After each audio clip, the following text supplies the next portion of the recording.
सुबह की तंग गली, धूप निकल रही है। राजू घरों के बाहर छोटे छोटे काम कर रहा है। सुबह से राजू एक ही बात सोचकर काम करता है, किसी का काम रुकना नहीं चाहिए। पर उसकी मेहनत को लोग आदत समझ लेते हैं। आंटी जी, आपका मटका मैं रख देता हूँ, ध्यान से। हाँ हाँ रख दे, जल्दी कर, मुझे देर हो रही है। ठीक है आंटी जी, और कुछ चाहिए? नहीं बस, और हाँ, दरवाज़ा भी ढकेल देना। जी, कर दिया। अरे राजू, ये 2 डब्बे गोदाम तक ले जा। अभी ले जाता हूँ बिट्टू भाई, डब्बे भारी तो नहीं? तू तो रोज उठाता है, ज़्यादा सवाल मत कर। ठीक है। राजू, मेरी साइकिल का चेन उतर गया, देखते ना। हाँ पिंकी, 2 मिनट। 2 मिनट नहीं, अभी, मैं लेट हो रही हूँ। ठीक है, अभी करता हूँ। ये राजू हर जगह चिपका रहता है, काम ही काम। हाँ, इसको बोल दो तो कर देता है, इसकी क्या कीमत। राजू सुन लेता है पर जवाब नहीं देता।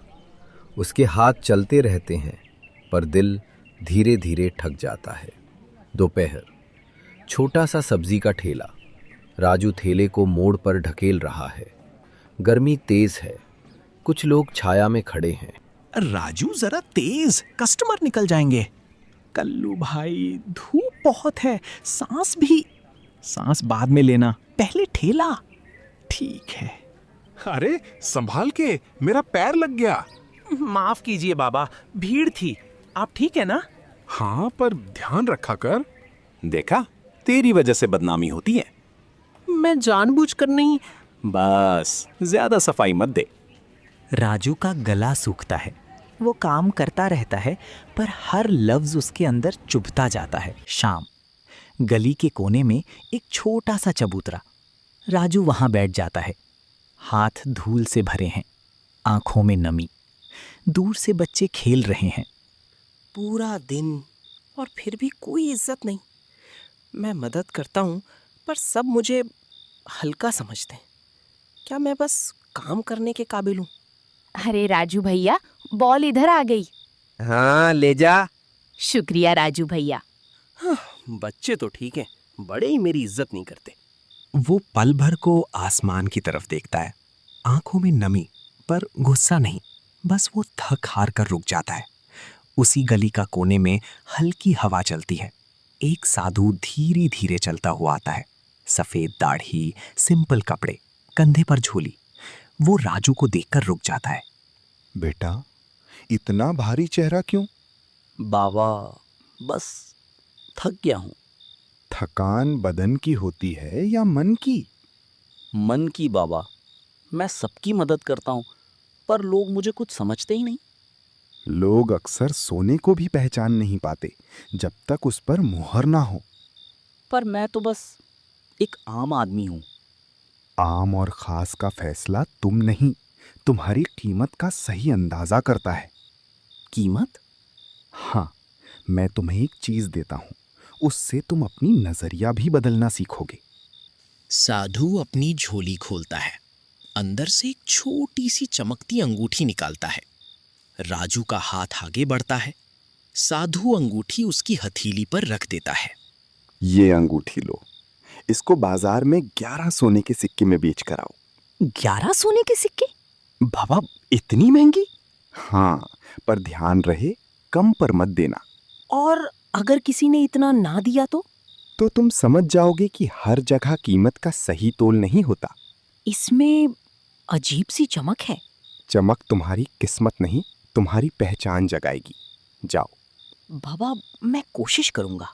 कोशिश नहीं, अपनी कीमत पर विश्वास। वो सबसे पहले गया एक राशन की दुकान पर और जाके दुकानदार को बोला, भैया, मैं ये अंगूठी बेचना चाहता हूँ, इसका कितना कीमत दोगे आप? ये तो बहुत मामूली सी अंगूठी है, मैं इसका तुम्हें 2 चांदी के सिक्के दूंगा। राजू का दिल टूट जाता है। फिर वो वहां से एक फल वाले के पास जाता है और उसको अंगूठी दिखा के पूछता है, इसका कितना कीमत दोगे आप? तो फल वाला और भी कम बोलता है। वो बोलता है 1 चांदी का सिक्का। राजू फिर निराश हो जाता है। फिर वो वहां से जाता है एक हलवाई के पास। फिर उसको अंगूठी दिखा के पूछता है, इसका कितना कीमत दोगे आप? हलवाई बोलता है, मैं इसका 2 चांदी का सिक्का दूंगा, इससे ज्यादा नहीं। निराश होकर साधु के पास जाता है और बोलता है, बाबा, मैं कुछ काम का नहीं हूँ, मैं एक अंगूठी भी नहीं बेच सका। बेटा, तुम कहाँ कहाँ गए थे?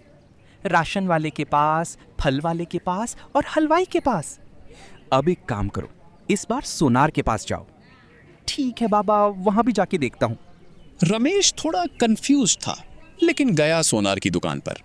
जैसे ही उसने अंगूठी दिखाई, सोनार की आंखें चमक उठी।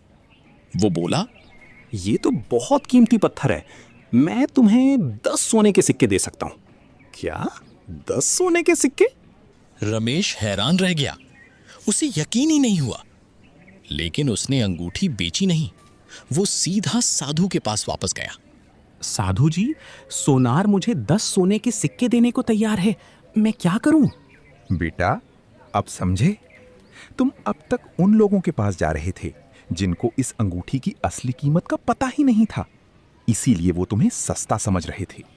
लेकिन जब तुम उसके पास गए जो असली पहचान रखता है, उसने तुम्हारी कीमत समझ ली। जिंदगी में भी ऐसा ही होता है, हर कोई तुम्हारी कीमत नहीं समझेगा, लेकिन इसका मतलब ये नहीं कि तुम बेकार हो, बस तुम गलत जगह अपनी वैल्यू ढूंढ रहे हो। अपनी कीमत समझने के लिए सही लोगों के पास जाना जरूरी है। रमेश की आंखों में आंसू आ गए, लेकिन इस बार दुख के नहीं, समझ और खुशी के। उस दिन के बाद उसने कभी खुद को कम नहीं समझा।